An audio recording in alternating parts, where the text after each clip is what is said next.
오늘 제목을 요셉의 옷으로 그렇게 했습니다. 오늘 그 채색 옷을 입은 요셉의 모습이 나오는데요. 우리 요셉의 본문이 참 이 성경 창세기에서 흥미롭고 또 재미있고 또 드라마틱하다고 해야 되겠죠. 드라마로 만들면 딱 좋은 그런 내용입니다. 그런데 우리 이 요셉의 그 스토리가, 요셉이 경험한 이 길이 특별히 더 의미가 있는 것은 단순히 한 개인의 삶에 그치지 않고 이 요셉의 삶을 통해서 하나님께서는 바로 우리 그리스도의 그 그림자로 이 생애를 보여주셨고 또 이렇게 기록하셨다는 사실입니다. 우리 창세기 보면 하나님께서 아브라함을 처음 부르시고 그에게 복을 주시지 않습니까? 그리고 또 다른 민족들까지 너를 통해서 복을 받겠다 이렇게 말씀을 해주셨어요.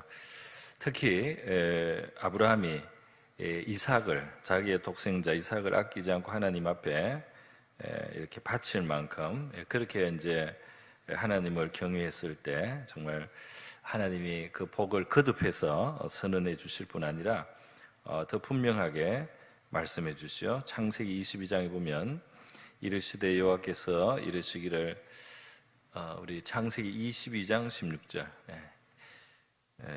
이르시되 여호와께서 이르시기를 내가 나를 가르쳐 맹세하노니 너가 이같이 행하여 너 아들 내 독자도 아끼지 아니하였은즉. 하나님께서는 아브라함에게 그 독생자 이삭을 바치라는 참 굉장히 너무 지나친 것 같이 보이는 그런 요구를 하셨는데, 이제 이것이 바로 하나님의 독생자를 하나님이 우리를 위해서 주실 것을 이제 바라보고 하신 일이었습니다.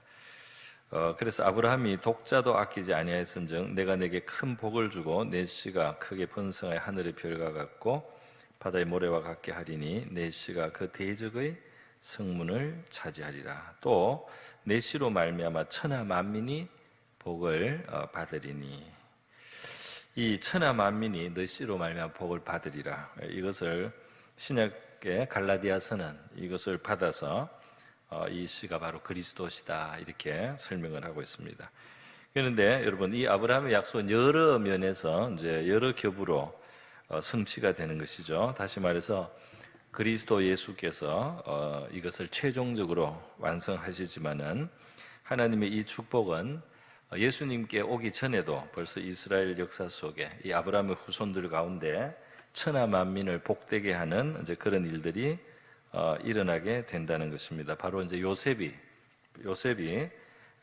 아브라함의 씨 한 사람으로서, 후손으로서 7년 풍년 후에 7년 흉년으로 말미암아 애국과 주변의 나라들이 다 기근으로 죽게 된 그 상황에서 이제 그 풍년을 관리하고 또 흉년을 대리해서 준비했다가 그 흉년에 열방을 구원하는 그런 구원의 큰 복을 베푸는 구원자 역할을 요셉이 하게 되는 것이죠. 그러니까 바로 아브라함의 아들의 아들이죠. 그러니까 이 아브라함이 이삭을 낳고 이삭이 야곱을 낳고 야곱이 요셉을 낳아서 믿음의 4대라고 할 수가 있습니다. 우리도 이제 기독교 역사가 좀 지나서 믿음의 4대 또 심지어 5대가 있는 집안도 있는 것 같더라고요. 그런데 믿음의 한 4대쯤 됐을 때 벌써 하나님의 약속이 이루어지고 성취가 되는데요. 아브라함 시대에는 상상할 수 없었던 그런 역할을 이 가문에서 길러진 믿음의 자손들을 통해서 하나님이 땅에 이제 축복을 베푸신다 이 말이죠. 그래서 정말 이 천하 만민에게 복을 끼치는 통로로 이 아브라함과 그 후손을 우리 하나님이 사용해 준다는 거죠. 아브라함 혼자 있을 때 그 나그네로 살 때는 정말 그 일신의 안전을 인해서 그 전전긍긍해야 될 그런 상황들도 있고 했는데요. 그리고 이삭까지 갔을 때도 자손이 잘 없어가지고 굉장히 자손 얻기가 너무너무 힘들었는데요. 야곱으로 가서 12아들이 나는가 했더니 바로 그 12아들 중에 하나가 이렇게 그 온 세계 위에 하나님이 쓰시는 구원의 도구 역할을 이제 하시는 굉장히 영광스러운 그러한 역할을 이제 하게 되는 것입니다. 그런데 바로 그런 의미에서 이 요셉이 큰 구원자로서 예수 그리스도의 그림자이신데요. 그냥 구원했다는 정도만이 아니라 굉장히 많은 점에서 예수님의 그림자, 예수님을 닮은 면을 많이 가지고 있어요. 그 뭐냐면 자기가 해를 입으면서 그 구원을 이룬다는 겁니다. 그 해를 입으면서 다른 사람들이 시기하고 해치려고 하고 죽이려고 하고 팔고 옥에도 갇히고 이렇게 다른 사람들은 그를 해했는데요.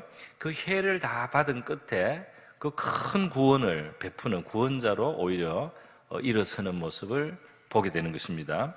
예수님도 시기를 당하시고 해함을 당하시고 또 죽임을 당하셨죠. 예수님은 또 배반하에 팔기도 하고요.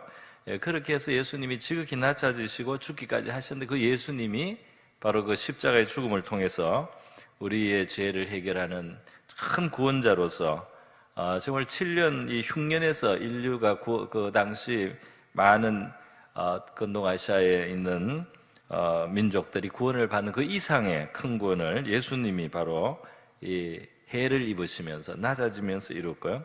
바로 요셉도 마찬가지로 그 형들에게 팔리고 말죠. 그 형들이 해치려고 하고 또 모함을 당하기도 하고 옥에도 갇히고 사실 죽이려고도 하고 안 죽인 거죠.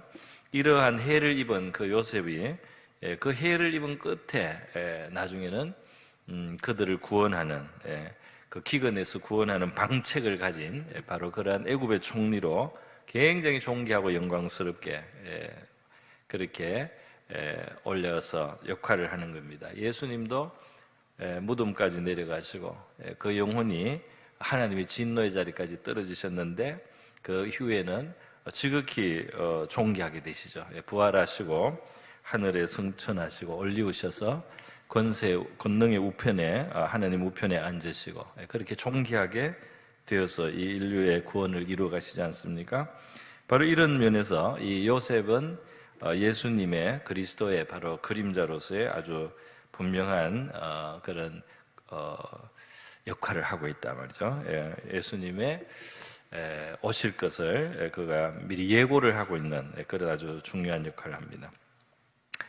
그래서 우리가 이 요셉을 보면서요, 이 아브라함의 약속이 4대가 되니까 정말 이루어져서 이 나그네로 그 가나안 땅의 나그네로 하나님이 보내었던 아브라함, 자기의 신변의 안전 때문에 이렇게 전전긍긍해야 됐던 아브라함, 그리고 자손 하나 얻기가 그 몇십 년 기다려서도 잘 안 나는 그 자손을 그 다음 이삭의 시대에도 그 아들이 잘 안 납니다. 굉장히 오래 기다려야 되고 이렇게 겨우 명맥을 이어가는가 했는데 정말 하나님의 말씀대로 그 집안에서 그 집안을 통해서 천하 만민이 복을 받는 이 놀라운 일이 일어났다 말이죠. 그러니까 하나님의 그 약속의 이 신실함, 그게 그렇게 잘 안 될 것 같이 보였는데도 결국은 그렇게 되게 하시는 이 놀라운 하나님의 손, 크신 손을 우리가 이 요셉의 생애를 통해서 보게 된다는 것입니다. 그렇기 때문에 하나님의 약속을 가진다는 것은 놀라운 일이요. 하나님의 말씀을 우리가 받고 하나님이 그 말씀을 통해서 우리를 축복하시는 것을 우리가 붙들고 나의 것이 될 때 우리의 삶 속에는 이렇게 하나님이 역사하셔서 말이죠. 귀한 일들이 이루어지게 되는 줄 믿습니다. 그러니까 말씀을 가진 자, 하나님의 약속을 받은 자는 진실로 복이 있는 사람이고 또 하나님께서 그것을 이루어 가시는 것을 경험하게 된다 하는 것입니다. 여러분, 이렇게 바로 제가 서론격으로 요셉이 바로 그리스도의 그림자라는 점을 먼저 말씀을 드립니다. 모든 성경은 바로 나에 대한 것이다. 예수님이 그렇게 말씀하지 않습니까? 그러니까 바로 그 요셉의 생애를 통해서도 나에 대해서 예고편이 이 세계 위에 보여진 것이다. 이렇게 예수님은 말씀하시는 셈입니다. 그래서 바로 우리는 요셉의 생애 속에서 예수님을 봅니다. 그 자기를 못 박는 자들의 용서를 구하고 못 박히시는 마지막 순간까지도 그 강도를 구원하시고 하는 바로 예수님의 모습 있지 않습니까? 이 요셉이 자기를 팔았던 그 형, 자기를 죽이려고도 했던 그 형들을 용서도 하고 그리고 그 형들을 먹여주고 그 후손을 길러주고 그들을 도와주는 바로 이러한 놀라운 모습을 우리가 보면서요, 바로 예수님의 모습이 먼저 요셉을 통해서 나타났던 걸 다시 한번 생각해 보게 됩니다. 오늘 제가 제목으로 잡은 것은 요셉의 옷인데요. 이 요셉의 일어났던 일들, 이 창세기 기록을 가만히 보면 옷이 좀 중요한 역할을 하고 있고, 그 이야기의 전개에서 아주 중요한 그런 어떤 소재가 되고 있는 것을 알 수가 있습니다. 우리 옷이 날개라는 우리 그런 표현도 있는데요. 정말 그 어떤 옷을 입히느냐에 따라 사람이 달라 보이지 않습니까? 예, 그리고 정말 이렇게 후줄근하게 보였는데 깔끔한 옷을 입고 어느 날 나타나면은 사람이 달라 보이기도 하고요. 예, 또 사람이 형편과 상황이 달라짐에 따라서 실제로 입는 게 달라지기도 하고, 태가 달라지기도 하고, 또 어떤 사람의 마음의 결심이나 어떤 형편과 처지가 달라졌을 때 그 사람이 생각이 달라져서 그 옷도 달라지는 경우들이 있습니다. 이렇게 옷이 이제 우리의 뭔가 삶을 이제 반영하는 면이 있는데요. 요셉의 생애속에는 굉장히 뚜렷하게 그러한 면이 있다는 겁니다. 그래서 요셉의 옷에 대한 것을 조금만 오늘 살펴보고요. 아마 이 옷이 여러 번 바뀌는데 요셉의 생에서 오늘은 중요한 것만 간단히 보도록 하겠습니다. 이 요셉의 옷에 대해서 처음 그 인생의 스테이지에서 이제 보여지는 것은 바로 이 아버지가 사랑하여 다른 아들보다 더 사랑하여 입힌 채색 옷이다. 그 채색 옷을 입은 요셉의 모습, 채색 옷을 입은 요셉의 그 삶의 그 단계가 있었습니다. 이 단계, 이 채색 옷은 우리로 치면 색동옷인데요. 이 색동옷이라고 하는 것이 오늘날도 이 한복에서 색동옷이 좋은 옷이겠지만은 옛날에는 이 염료가 굉장히 귀해서 이 색깔을 내는 염료를 굉장히 어렵게 생산을 합니다. 그래서 진짜 특히 보라색 같은 거는 진짜 조개를 아주 그 심해 있는 조개를 잡아가지고 조개를 굉장히 많은 양을 해야지 조금 그 염료가 나와서, 이 보라색은 고대에는 예를 들면 왕이나 입는, 아주 부자가 입는 그런 이제 색이라고도 하죠. 그뿐 아니라 하여튼 자연에서 구하는 그 색상이 쉽지가 않은데, 이 채색 옷이라는 것은 물어볼 필요도 없이 화려하고 보기 좋을 뿐 아니라 굉장히 비싼 옷이고, 굉장히 그 알아주는 명품 옷이 이제 되는 것입니다. 바로 이러한 명품 채색 옷을 입은 것이 요셉의 그 초년의 그 삶이었다 하는 것을 봅니다. 이것은 그가 요셉이 특별히 사랑한, 여기 지금 보면은 노년에 얻었기 때문이기도 하지만, 요셉은 그 야곱이 원래 사랑했던 그 라헬로부터 얻은 아들이에요. 그래서 이 사랑이 많이 간 것 같고, 또 노년이기 때문에 이제 특히 더 큰 사랑이 갔는데요. 이제 문제는 이 사랑이 편애하는 사랑이 됐어요. 그래서 이것이 이제 문제가 됩니다. 사람의 여러 가지 죄의 그 문제 중에 우리의 원하는 대로 했을 때 다른 사람한테 고통을 주는 것들이 있습니다. 이 이제 부모지만은 그 자녀들 중에 누가 더 특별히 사랑스러운 거예요. 그래서 그 자연스럽게 그 아들에게 더 공을 들이고 그 아들에게 더 많은 것을 주고 싶고 주게 되는데, 이게 이제 자연스럽게 되는 일이죠. 그리고 그것도 그 사람을 향해서는 사랑이에요. 그 아들을 향해서는 진짜 사랑이죠. 희생도 할 수 있는 좋은 사랑. 그러나 문제는 이제 다른 사람들이 다른 아들들에게 소외감을 주고 다른 아들들에게 상처를 주는 형태가 됐다. 이것은 온전하지 못하다 하겠습니다. 그죠? 그러니까 이 죄인이 된 우리 인간의 이제 특별한 그 특징 중에 하나가 뭐냐면, 이제 자기 중심인 거죠. 자기 중심이 강한 겁니다. 자기 중심성이 강해서, 그 자기 중심성으로 하기 때문에 사실 항상 사람들이 다투게 되죠. 서로 보는 관점이 다르고 자기식으로 이제 판단하고 자기식으로 평가하고 자기식으로 해석을 하지 않습니까? 그리고 자기의 그 기호를 따라가는데, 그것이 다른 사람에게 의도하지는 않았다 할지라도 고통과 괴로움을 준다 이 말이에요. 그 하는 행동이나 그 하는 행동의 결과가 다른 사람에게 고통을 준다. 아버지가 아들 하나를 사랑하는 것이 뭐가 잘못이겠어요? 그러나 편애하는데, 이 편애하는 것이 겉으로까지 드러났어요. 그걸 겉으로까지 드러나는 것을 절제할 수가 없었다 이 말이에요.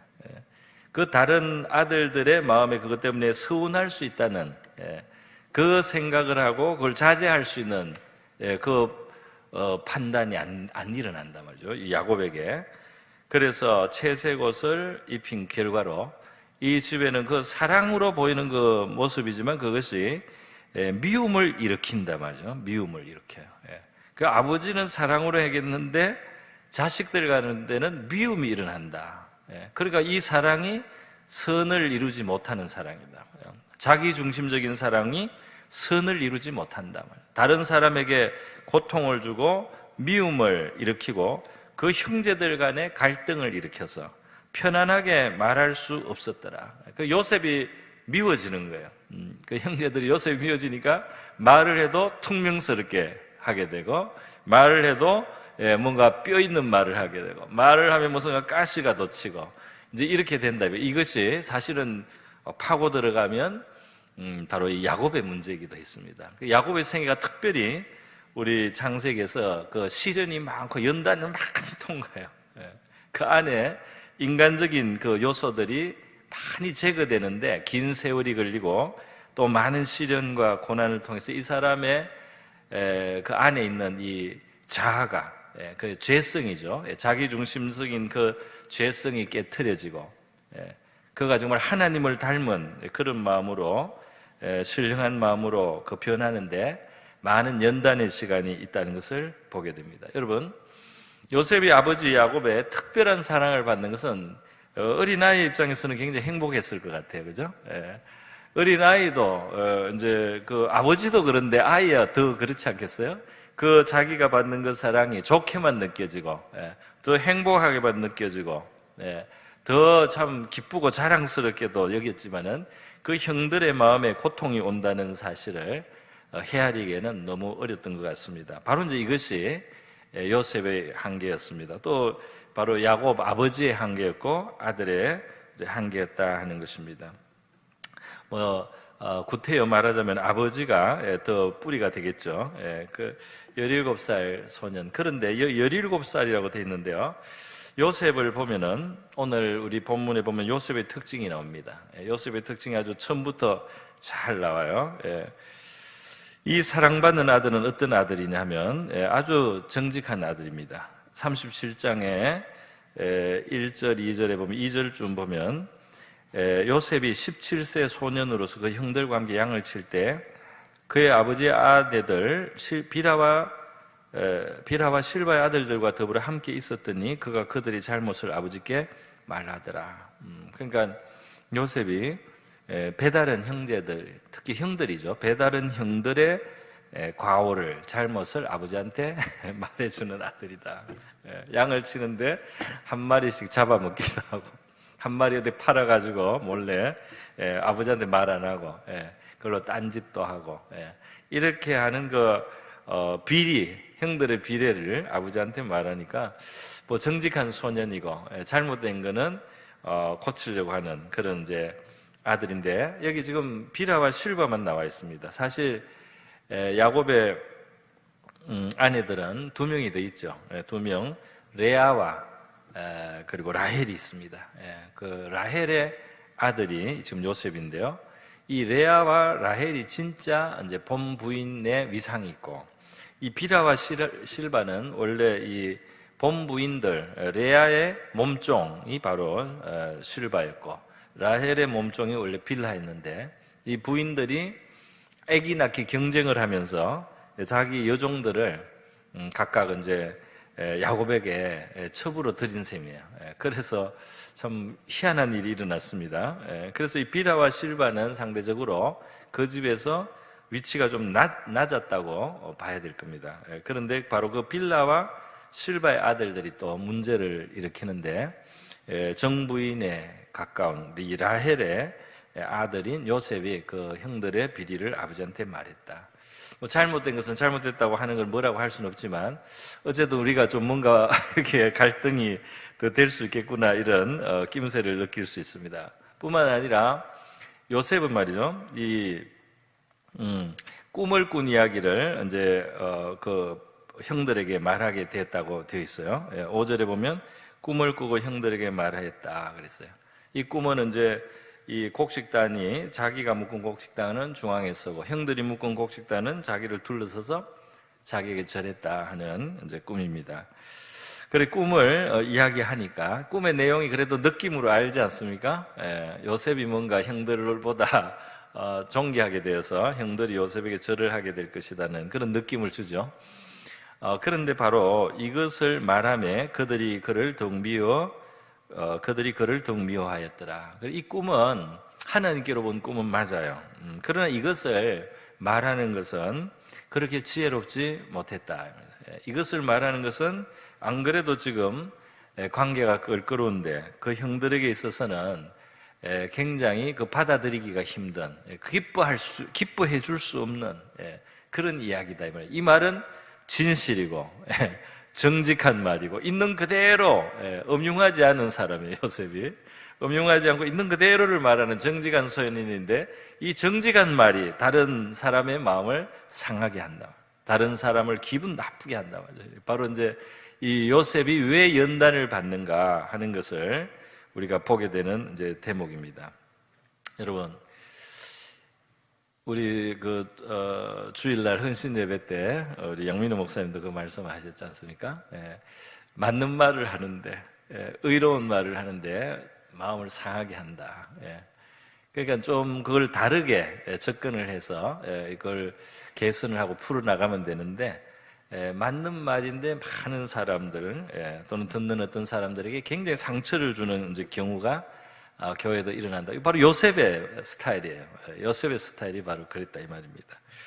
나는 뒤끝이 없습니다. 이렇게 말하면서 나는 있는 그대로 말한다. 나는 진실을 말한다. 그런데 해를 끼치는 게 사실은 왜냐하면은 그 미움이 결국은 안 좋은 작용을 이제 하게 됩니다. 그렇기 때문에 나는 솔직하다, 나는 정직하다, 나는 진실만을 말한다라고 우리가 그것으로 이제 다 됐다고 생각하면 안 되는 거죠. 그것이면 충분하다 이렇게 생각해서는 안 되죠. 요셉은 다행히 17살 때 이런 것이 나타나서 이제 세월을 두고 하나님이 단련을 하고 연단을 해서 사람이 좀 바뀌는 것을 뒤에 이제 가면 보게 됩니다. 그래서 이것이 굉장히 우리가 간단한 것인데도 많은 경우에 연세가 들면서도 아직도 여기에 남아있는 경우들이 가끔 있어요. 우리 신자들이 성경을 읽는 사람들이 성경을 아는 사람들이 연세가 들었는데 정직하다, 솔직하다, 사실을 말한다. 그거를 너무 크게 믿어요. 그리고는 다른 사람에게 굉장히 고통이 되는 상처를 주는 미움을 일으키는 그런 말을 해서 결과적으로 선을 이루지 못한다 이 말입니다. 선을 이루지 못한다. 여기 보니까 형들이 더욱 미워하였더라 그랬잖아요. 그런데 그 내용이 이제 절하는 겁니다. 그래서 형들이 화가 나서 8절에 너가 참으로 우리의 왕이 되겠느냐, 참으로 우리를 다스리게 되겠느냐 하고 그의 꿈과 그의 말로 말미암아 그를 더욱 미워하였다. 그러니까 이 정도의 어떤 꿈은 맞아 요셉이 생각이 있으면 다른 사람의 마음을 헤아릴 줄 안다면 아버지한테나 이야기하는 거죠. 그건 아버지 정도에게 이야기하고 했으면 아버지는 이제 그 아들을 향하신 하나님의 계획이나 뜻에 대해서 이렇게 좀 알고 이거를 형들한테 지금 말할 필요가 없다 이 말입니다. 제가 8절까지만 읽었지만 9절 이하에 한 번 더 또 꿈 이야기가 나오죠. 9절 이하로 보면 요셉이 다시 꿈을 꾸고 그 형들에게 이제 하는데 해와 달과 11별이 절한다. 그래서 이 자기 빼고 11형제가 돼 있거든요. 그 동생까지. 그러면 자기가 11번째 아들이고 12번째 아들인 베냐민까지. 그리고 이제 해와 달은 어머니와 아버지가 될 것 같죠. 이렇게 해서 해와 달과 11별이 내게 절을 했다. 그러니까 이러한 꿈을 처음에 듣고 형들이 못마땅해서 너가 우리의 왕이 되겠느냐 하고 이렇게 했는데도 너무나 정직한 소년 요셉은 또 꿈을 꾸니까 꿈을 꿨다 그러는 거예요. 꿈을 꾼 그대로 이야기를 합니다. 그대로. 그래서 꿈을 꾸고 형들에게 그렇게 해와 달과 별들이 내게 절했다. 그랬더니 굉장히 이제 아버지도 그를 꾸짖었다고 돼 있어요. 꾸짖고 부모가 니한테 절하겠다는 말이냐. 근데 사실 나중에 그 애굽에서 이제 요셉이 총리가 될 뿐 아니라 그 온 열방을 구원하는 그런 역할을 하게 되니까 뭐 그 형제들도 거기에서 양식을 얻고 그 요셉의 은덕으로 살게 되죠. 그리고 굉장히 그 선한 요셉이죠. 저절로 고개를 숙여야 되고 또 모를 때 총리로만 알 때도 고개를 숙이고 여러 번 그에게 절을 하게 되죠. 그러니까 이 이제 꿈은 하나님의 꿈이고 진실이고 참이지만 이렇게 말해서는 안 됐다는 것이죠. 그래서 여러분 이렇게 그 아버지의 이 편애를 받고 그리고 또 하나님께도 사실은 받는 거죠. 하나님께도 받은 것이 있는데 이제 문제는 뭐냐면 다른 사람의 마음을 헤아릴 줄 모른다 이 말이죠.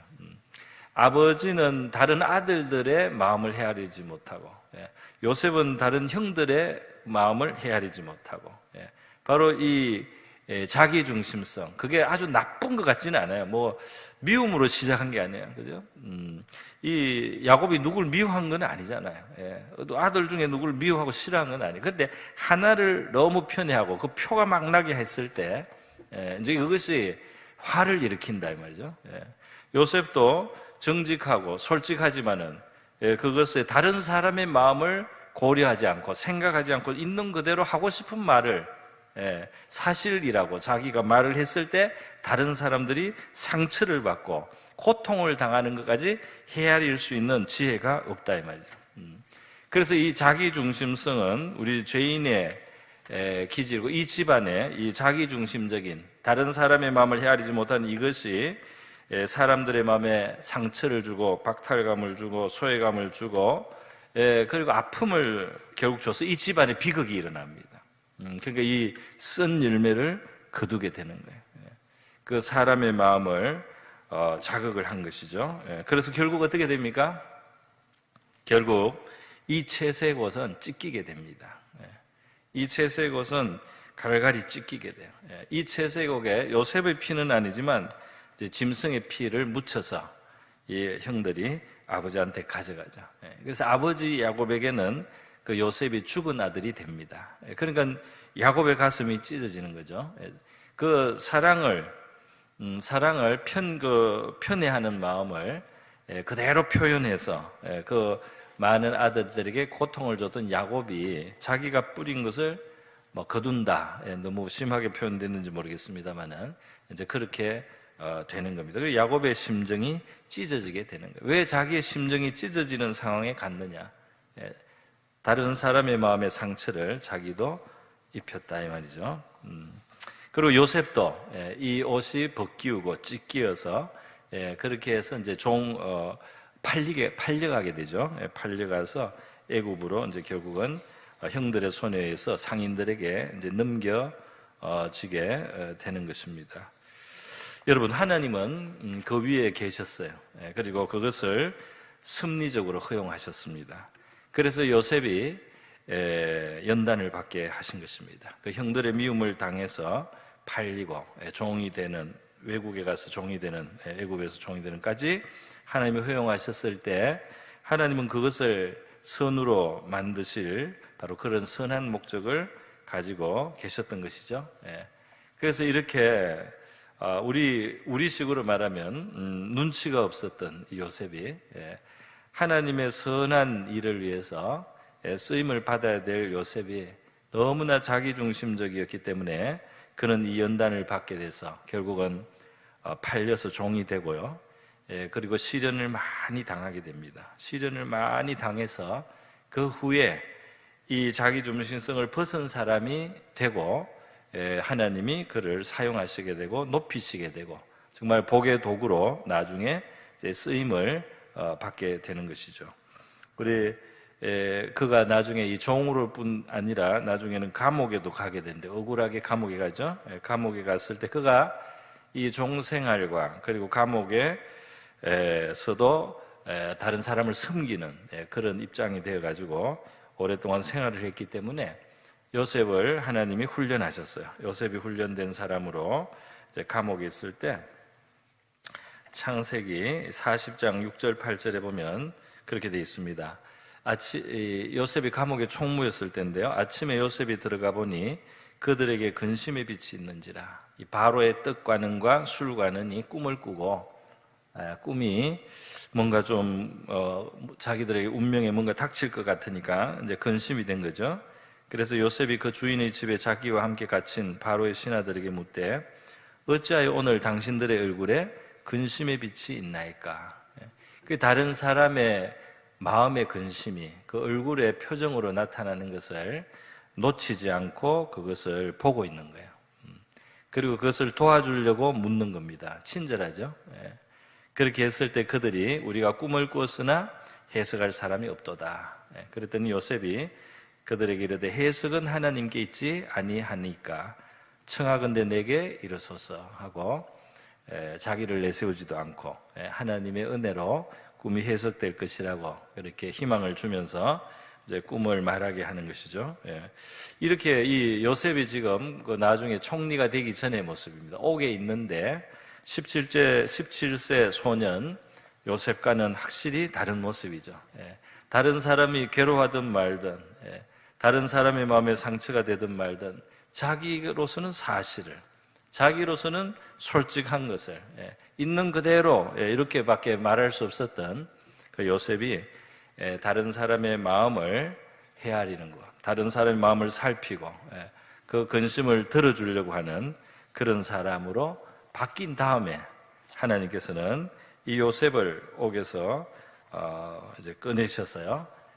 하나님이 그 계획하신 그에게 이루게 하시려고 하는 선한 일을 위한 의의 도구로 쓰게 하신다는 것입니다. 나중에 요셉이 나와서 애굽의 총리가 될 때는 세마포 옷을 입어요.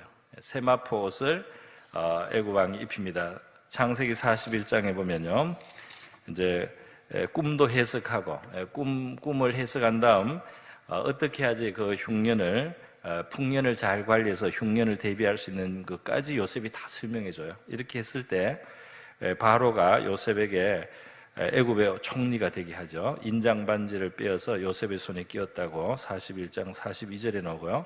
옷을 입혀줍니다. 그 옷이 뭐냐면은 세마포 옷을 입히고 금사슬을 목에 걸어주었다. 옷이 바뀌는 거죠. 이 채색 옷보다 더 좋은 옷을 입히기 위해서 채색 옷을 찢은 거예요. 이 채색 옷도 아름다운 옷이고 귀한 옷이지만 그 화려하고 그 찬란한 그런 채색 옷, 그것을 입고 있는 단계에 머물러 있어서는 요셉은 정말 하나님이 사용하시고 축복하시는 그릇으로는 부족한 겁니다. 그래서 하나님 그 채색 옷을 벗겨서 갈갈이 찢어, 심지어 피가 묻어서 죽은 사람이 되게 아버지에게는, 그리고 사실은 죽은 것 같은 거죠. 종이 됐다, 누명을 쓰고 감옥에 갔다, 이게 죽은 거 아닙니까? 놀랍게도 세마포 옷은 예수님의 수의이기도 했습니다. 그죠? 예수님이 죽어서 입으신 옷이 세마포잖아요. 이 죽음의 옷이에요. 그래서 이것은 이 요셉의 그 자아, 요셉의 그 자기 중심적인 그 자아가 죽어서 이제 하나님이 그를 쓰실 수 있는 사람으로, 그 자아가 깨트려진 사람으로 되었다는 상징성도 있습니다. 이 세마포는 물론 총리 이런 수준의 아주 귀한 옷이기도 하고요. 그러나 이 죽음의 옷이기도 하다 이 말이에요. 그래서 이거 자아가 죽어서 총리가 돼서 쓰임을 받게 되는 겁니다. 또 세마포는 성경에 보면은 제사장들의 옷이기도 하죠. 제사장은 귀한 직무를 가지고 다른 사람들을 하나님 앞에 세워주고 복을 받게 하는 그런 역할을 하는 게 섬기는 사람이라고 할 수가 있겠습니다. 여러분, 하나님께서는 이 채색 옷을 입은 요셉의 삶이 충분하다고 생각하지 아니하셨어요. 그 채색 옷을 입고 그것으로 만족하고 철이 없던 이 요셉을 하나님은 그 옷을 벗기시고 찢기시고 그리고 종이 되게 하시고 죄수가 되게 하시고 낮아지게 하시고 그리고 그의 마음속에 변화를 일으켰습니다. 그가 다른 사람으로 바뀌게 해주신 거예요. 참으로 섬길 수 있는 사람이 되게 하셨습니다. 다른 사람의 마음을 헤아릴 수 있는 데까지 섬길 수 있는 사람이 되게 해 주셨다 이 말이죠. 그래서 결국 왕 앞에 이제 서서 그가 열방을 위해서 하나님이 베푸실 구원의 이제 도구의 역할을 하게 하셨던 것입니다. 오늘 우리 세마포의 옷을 결국 입히시기 위해서, 이 존귀한 세마포 옷을 입히시기 위해서 아주 귀한 일을 맡겨주시기 위해서 하나님은 그 채색 옷을 찢으셨다. 그 내용으로 요셉의 생애를 우리가 한번 살펴봤습니다. 말씀을 맺겠습니다. 여러분, 우리 죄인들은 하나님 쓰임밖에 부족한 점이 많아요. 특히 우리가 너무 자기중심적이어서요. 이 죄로 뭉쳐있고 자아가 너무 뭉쳐있어서요. 심지어 자기는 정직한 사람이다. 나는 옳은 일을 위해서 나는 불의를 못 보고 나는 정직하고 나는 있는 대로만 말한다. 이렇게 해도, 그리고 또 하나님도 경외하고 그렇다고 해도 부족하다 이 말이죠. 아직까지 부족함이 있다 이 말이죠. 다른 사람의 입장과 마음을 깊이 헤아리면서 섬기는 데까지 나아가도록 하나님은 우리를 빚으시기를 원하시고, 또 그렇게 하시며 우리를 복의 통로로 하나님의 선을 위하여 일하는 그러한 의의 도구로 사용해 주실 줄 믿습니다. 바로 이런 길은 우리 주님이 가신 길이기도 하고요, 우리를 부르신 복된 길인 줄 믿습니다. 우리 주님이 우리를 부르신 이러한 존귀한 하나님의 백성 자녀의 길에서 우리 주님을 닮아간 요셉의 이 본이 저와 여러분에게 교훈이 될 수 있기를 바랍니다.